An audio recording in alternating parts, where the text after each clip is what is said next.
இப்போ வந்து பாத்தீங்கன்னா ரீசெண்டா நிறைய வந்து இந்த சூசைடல் தாட்ஸ் நிறைய சூசைட்லாம் நடக்குது இல்ல.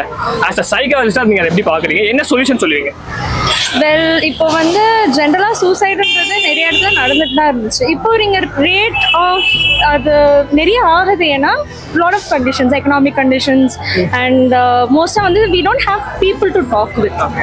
So support system plays a very important role. So யாருக்கெல்லாம் உங்களுக்கு ஒரு சப்போர்ட் சிஸ்டம், நல்ல சப்போர்ட் சிஸ்டம் இருக்கிற பீப்புளுக்கு வந்து சூசைட் அந்த தாட் வந்து ரொம்ப சிக்னிஃபிகண்ட்டாக கம்மியாக இருக்கும். So someone to rely on, some hobbies to have, இது எல்லாமே ஒரு நல்ல வே டு ரெடியூஸ் சூசைட்ஸ். ஆனா இந்த ஜெனரேஷன்ல வந்து இந்த தனியா இருக்கிறதே பெருமையா பாக்குறாங்கல்ல.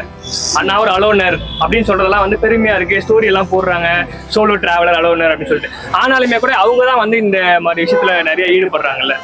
The thing is that இப்போ வந்து the person who says alone, நான் தனியா இருக்கும்போது சந்தோஷமா இருக்கேன் அப்படின்றவங்க, they have hobbies. அவங்களுக்குன்னு ஒரு கண்டெய்ன்மெண்ட் இருக்கு. ஸோ அதை வந்து லோன்லினஸாக அவங்க எடுத்துக்கிறது இல்லை. அது வந்து அவங்களோட time to heal, self concentration, அதை என்ஜாய் பண்றாங்க. பட் சில பேருக்கு அது வந்து ஒரு ஸ்டேட்டஸா பார்க்கறது இருக்காங்க இல்லையா.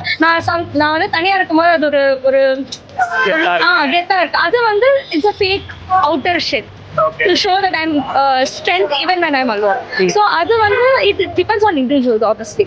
So ஒருத்தவங்களுக்கு வந்து அவங்க தனியா இருக்கும்போது எப்படி ஃபீல் பண்றாங்களோ அது that depends on their personality.